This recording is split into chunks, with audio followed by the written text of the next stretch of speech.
The Cincinnati Reds did not make a move on trade deadline day, and while some people might not like that, I don't mind it at all. You are Locked On Reds, your daily Cincinnati Reds podcast, part of the Locked On Podcast Network, your team every day. You are Locked On Reds with myself, Jeff Carr. I am a lifelong Cincinnati Reds fan that has turned an addiction into information for you. I want to thank you for making Locked On Reds part of your day. I encourage you, if you're listening, hit me up on Twitter at Jeff Carr with 3 Fs, or if you're listening, or if you're watching right here on YouTube, make sure you drop a thought down in our comment section, because talking Reds is what I do, and I want to talk Reds with you. Locked On Reds is part of the Locked On Podcast Network. We are your team every single day, and I've been a host of this podcast for going on 5 seasons now. Very happy that you made it part of your day. Steve Hoffenbaker, my co-host, is not with me today. He'll be back tomorrow. Good old scheduling conflicts and things like that. The Cincinnati Reds were inactive on the trade deadline, and a lot of people took umbrage with that. I wasn't one of them. I'm going to tell you why. And the Reds, all right, we've got to be positive here, because the Cincinnati Reds have a couple of guys that are coming back from injury, including Hunter Greene, who had a very positive rehab outing last night. And let's talk about Tyler Stephenson, because it's been a rough season. And I think we're to the point where we can call it a rough season, because there's not much left of it. I mean, there's, a little over 50 games left. There's 53 games left in the season. He's got time to turn some of it around, but there's a lot of it that I think we have to change our viewpoint of. Before we get into all of that, I wanted to let you know that today's episode is brought to you in part by Sleeper. Swing for the fences on Sleeper picks, and you could win up to 100 times your money. Download the Sleeper app and use promo code Locked On, and you'll get up to $100 match on your first deposit. Terms and conditions apply. See Sleeper's terms of use for details. Currently operational in over 30 states. Check out Sleeper today. And where we are going to start today is with the trade deadline, because the Reds stood pat. They traded for Sam Moll on the day, the eve of the trade deadline day. But there were rumblings, there were grumblings, there were rumors. The Reds might go for this guy. They might trade for this guy. They might get Eduardo Rodriguez. They might go get Dylan Cease. They might be a dark horse to get Justin Verlander. And none of that happened. And I think as 6 o'clock approaches on August 1st, people are thinking, there's got to be something. The Reds can't go forward without making a trade. Why not? Think about what the Reds have accomplished without their 2 best pitchers in the rotation for most of this year. Hunter Greene and Nick Lodolo have not been part of this massive run. Hunter Greene was sort of a part of it at the beginning, but his injuries largely kept him out for most of the Cincinnati Reds' success this summer. Once they come back, I'm telling you what, this team is going to be fantastic. And I've gotten the questions. There are multiple folks that reach out to me. They're just like, man, am I being pessimistic about this? I don't think you are. And you're welcome to have some doubts. You're definitely welcome to disagree with the fact that the Reds didn't do anything. The problem becomes when people feel as though the Reds not making a trade meant that they didn't try, meant that they sit on their hands, meant that they weren't doing their due diligence. In fact, Nick Krall said exactly the opposite. I feel we've got a good group of players that are on the field. I think we've got a good group of young players that are playing here now. We've got some really good mix of veterans. We've got guys that started their rehab assignments that are coming back that can really help this club out. I just didn't feel that there was a deal to be made with what we had to give up. Think about where this team is and compare it. We had a crossover. This is about a month and a half ago with our Locked On Orioles host, Connor Newcomb, and the similarities between this year's Reds team and last year's Orioles team. Think about how much we hated last year as a Reds fan and how much we wished last year's Reds could be last year's Orioles. That's where we are this year. And sure, we're a year behind, but that Orioles team sold at the deadline. The Reds stood pat. And I feel like when we take a look at this deadline, I'm not advocating for the fact that the Reds didn't do anything and saying that that's what they should have done. I'm saying that because they didn't do anything, this is part of the plan. This is Nick Krall saying that there was nothing out there to do. If there was, he would have done it. And I feel like when we look at a deadline where the Reds didn't acquire a starting pitcher and they didn't go out and get another bullpen arm and they didn't go get some sort of depth, like everyone wants to compare it to what the Padres did. The Padres didn't go out and get any superstar name players. They didn't get any sort of like huge move the needle type deals, but they got a bunch of different dudes to help them out with their depth. The Reds are a pretty deep team. And what Nick Krall had to say about guys coming back from rehab, I think that we are very quick to dismiss it as fans. We want to say, well, none of these guys are coming back, and we can't expect them to come back and be any kind of good. There were some encouraging updates from last night that I'll talk about here in just a few minutes, but that's not something that we can just dismiss. The Reds are going to have two starting pitchers over the next few weeks return in Hunter Greene and Nick Lodolo. The Reds are going to have multiple bullpen arms available to them in the next couple of weeks, probably 3 to 4 weeks. There's going to be plenty of options here. They did not have to go pay the prices. And if you saw some of the deals like Michael Lorenzen, the Phillies got Michael Lorenzen for the Phillies' 5th best prospect. And I know that you can't compare the Phillies farm system apples to apples with the Reds farm system. The Reds had a better farm system. But still, think about it that way. Would you have traded a top 5 prospect in the Reds organization for Michael Lorenzen? Look, I like what he did when he was here.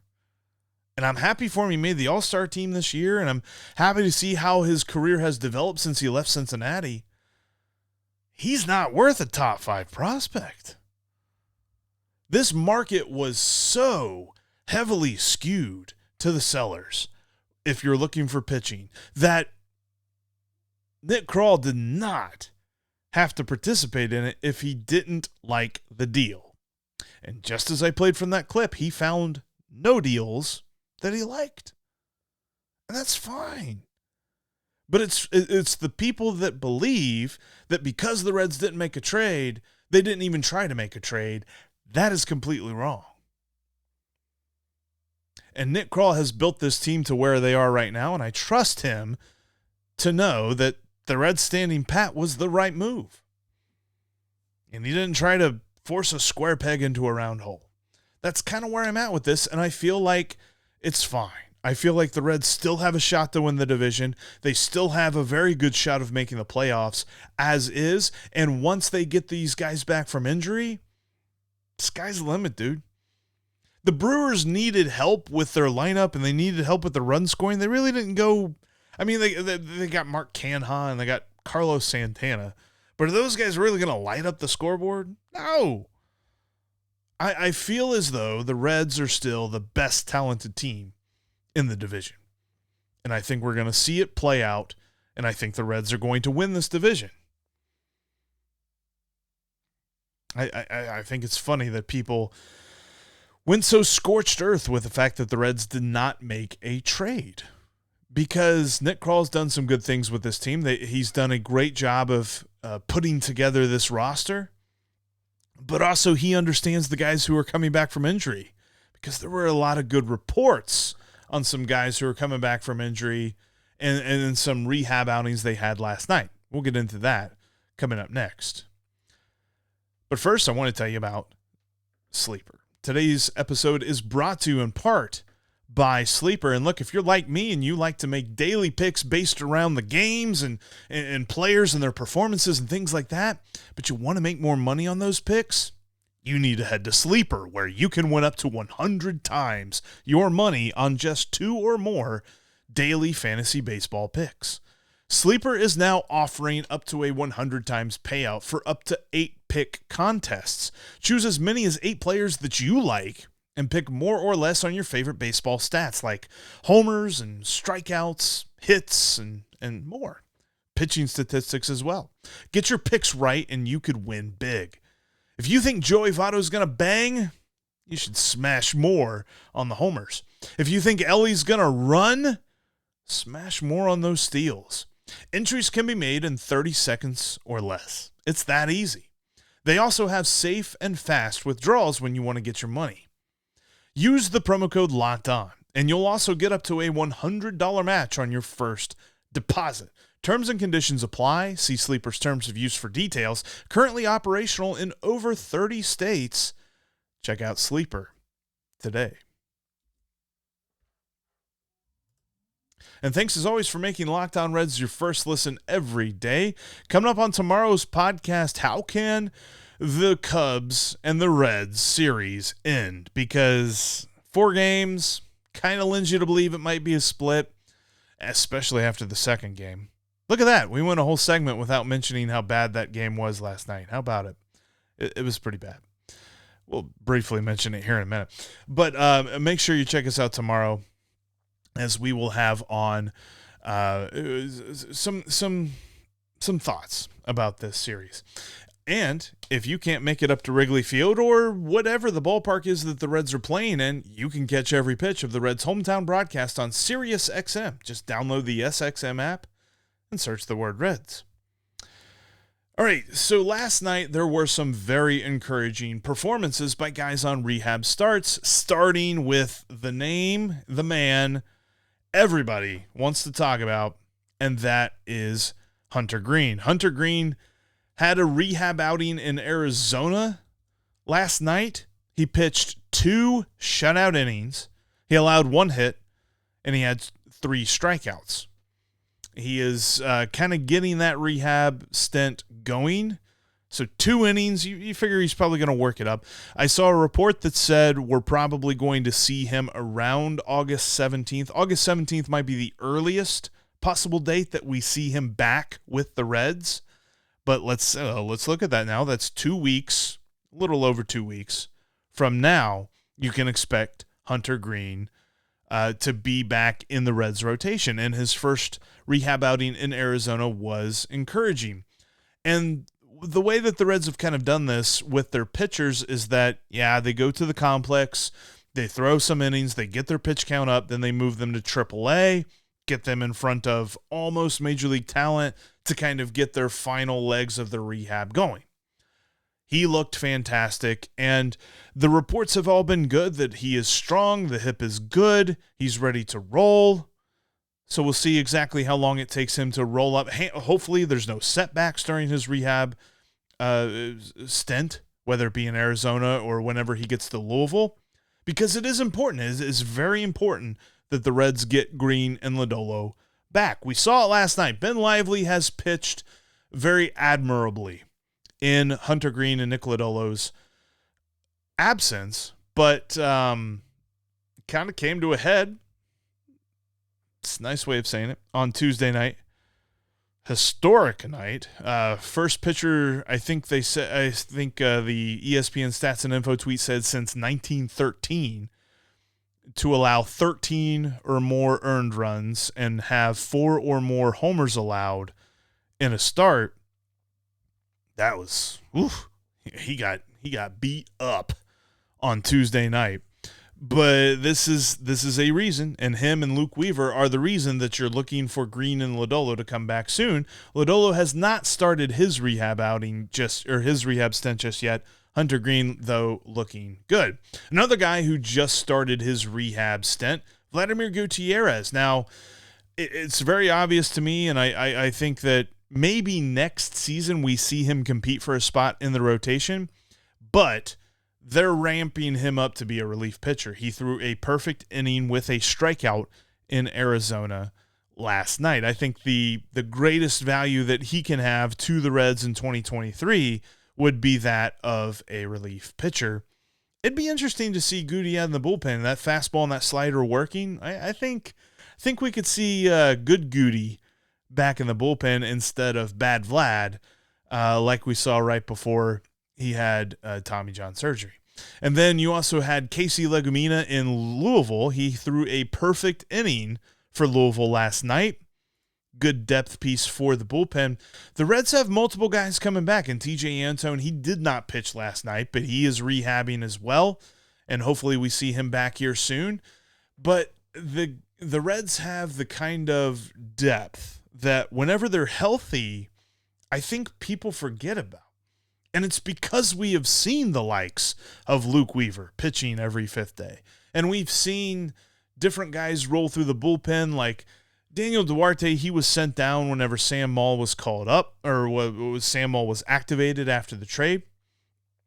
And I think that, Fernando Cruz, he got roughed up on Tuesday night's game against the Cubs. He's kind of a guy that I would say, okay, if Casey Legumina is ready to go, I think I'd rather see Casey Legumina than Fernando Cruz, especially if TJ Antone gets ready to go. Rather see him than Fernando Cruz. But you're really starting to get to the point where the Reds are going to have to make some hard decisions in the major league level. And that's a good thing, because it feels like they've kind of been hanging on for dear life here over the last couple of weeks on the pitching side of things. They've gotten such great performances from different guys throughout the season, but now everyone is starting to get to the dog days of summer. They're starting to get to that doldrums of the MLB season where it's like, all right, Alex Young has never pitched this much. Alexis Diaz is getting to the point where he's never pitched this much before. Buck Farmer has never been in these high-leverage situations as many times as the Reds have put him in. Ian Gibaut, forget about it. He's never had a season like this. All of these guys, regardless of how many actual years of experience they have in Major League Baseball, have been thrust into roles that they're not used to.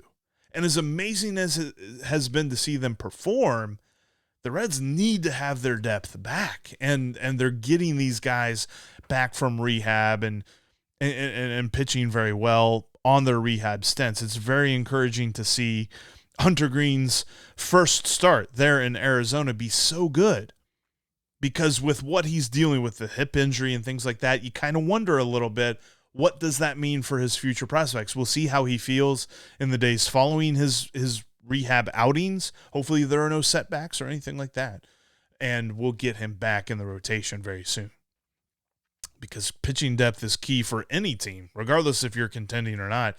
And with the Reds now having played 109 games, we're getting into that point of the season where the teams with the pitching depth really start to shine, and the teams that are shallow, they start to fall off.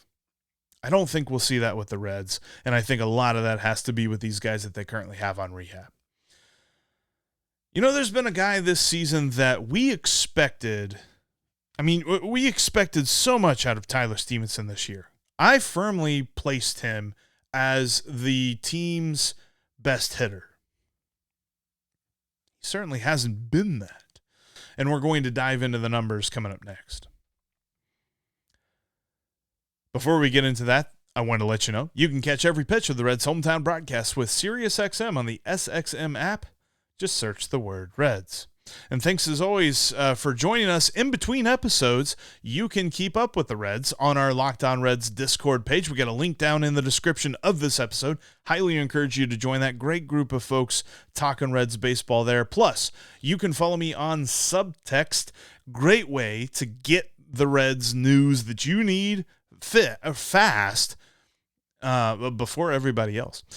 Check it out today. I got a link in the description as well for Subtext. Be happy to have you. Tyler Stephenson has had a rough year, and I'm pretty sure if you talk to him about that, he would say the exact same thing. The numbers that he has put up are far from what anyone expected, and I even saw some prediction formulas and systems, or whatever they're called, that weren't necessarily bullish on his power, but still had him hitting for a decent average. Obviously, this year the power has disappeared. One of the statistics that we use when we're looking at hitters and isolated power, it's a crude way. It just takes, a hitter's slugging percentage and it subtracts the batting average. So it only gives a number for extra base hits. His isolated power this season is 110. Up before this season, the lowest isolated power he had was 146. He's just not slugging. I mean, his slugging percentage as a whole is 359 for the season.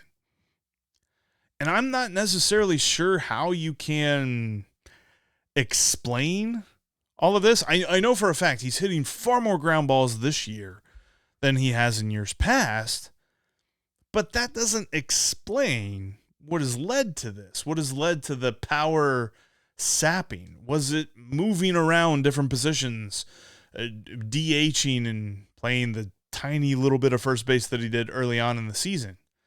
But even then, defensively behind the plate this year has been his worst season. Now, granted, we're talking about a guy that still has not played 2 full seasons worth of games. He has 288 games under his belt. So even if he played every day from now until the end of the season, he would just barely eclipse that 2 full year mark. And so he's firmly within the sophomore slump category because of his injury, because of his first year being called up in 2020, being the shortened season. He just hasn't had the ability to play a full season. In 2021, he played 132 games. That's just slightly less than the next 2 seasons combined. He only played 50 games in 2022, as we all remember well. He has played 98 games so far this year, which is why we're to the point of concern. According to FanGraphs, he actually has a negative wins above replacement overall, minus 0.4. It's very slim, but still, that's saying that the replacement level catcher is better than Tyler Stephenson. Coming into this season, I had him pegged as the obvious cleanup hitter. I had him pegged as the Reds' best hitter. And I think, and I probably should have actually gone back and looked at this to make sure, but I'm pretty sure I said he was the Reds' most important player. Now, we did not expect the amazing emergence that has been Elly De La Cruz and Matt McClain and Spencer Steer and all these guys. We were cautiously optimistic, but we thought that Tyler Stephenson would be the rock in the middle of the order for this team.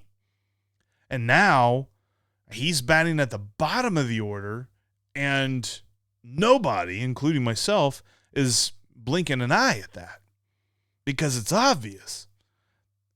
What player on this team are you batting him ahead of? I really think that there's still something there for Tyler Stephenson, and I don't know. Again, I kind of go back to all of the positions switching around, and at the beginning of the year, we thought, hey, this is a good idea. We're going to keep him out of harm's way, or at least try to limit how much he's in harm's way behind the plate and things like this, and maybe we can limit the health risks and all this and keep him on the field, keep his bat in the lineup. All that seems to have done is just hurt him, hurt his production, turn him into a pretty normal catcher. Most catchers kind of have the statistics that he has. In fact, some have better slugging, including Luke Maile. This one kind of surprised me a little bit because technically Luke Maile is having a better year than Tyler Stephenson. Nobody saw that coming. Maybe a little bit of a microcosm of the Reds team as a whole this year. Nobody saw how good they were going to be, but saying that Luke Maile has had a better year than Tyler Stephenson, That would have been a bold prediction that would have people would have ran you out of town if you made that bold prediction. But that's what's happened so far. And he's got 53 games to kind of turn it around here and see if he can bounce back, if he can get the power numbers. But I remember saying this back in May that if he hits a couple of home runs here and before June, we're talking about a dude with 5 to 10 home runs. We're not worried about him. I'm pretty worried about Tyler Stephenson. He's only got 7 home runs. And it's August 2nd. And a guy that we thought, Steve said he'd hit 30 home runs this year.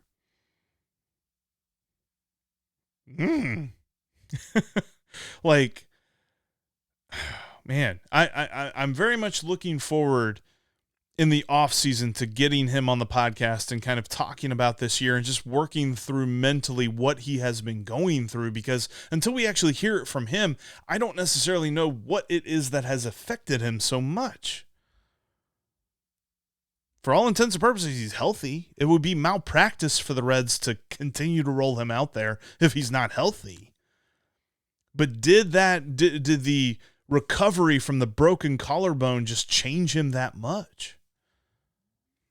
It's really hard to say, and I look forward to talking to him more about this, but it has been a down year for Tyler Stephenson, and it's very possible he's just going through a sophomore slump. But at the same time, this kind of makes you wonder at the future of the catcher position for the Reds, because there is nobody that's really close to coming up.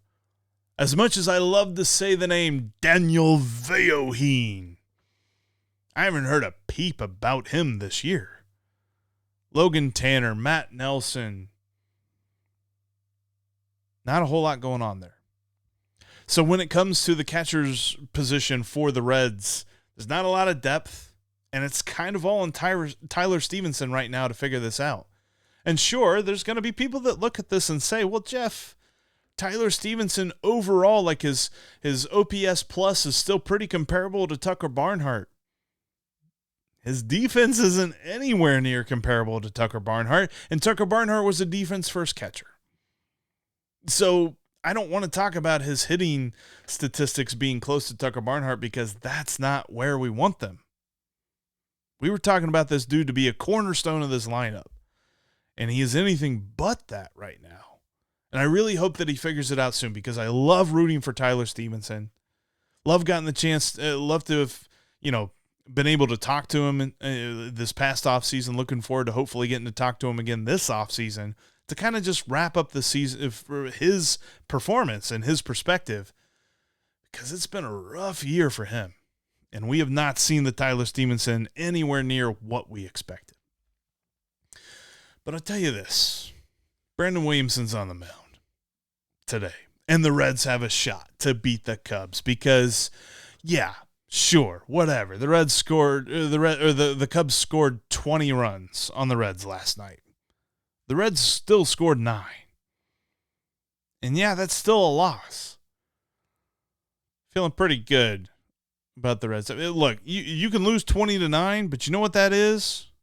It's 1 loss.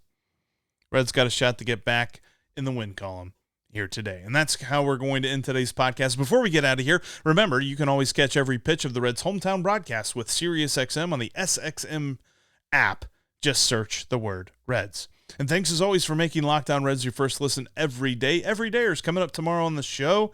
Steve will be back, and we'll be talking about this Cubs series. How do the Reds get out of Wrigley feeling good about themselves after losing 20-9? It's going to be what we look at on tomorrow's Locked On Reds. But until then, make sure you keep it Locked On Reds every single day.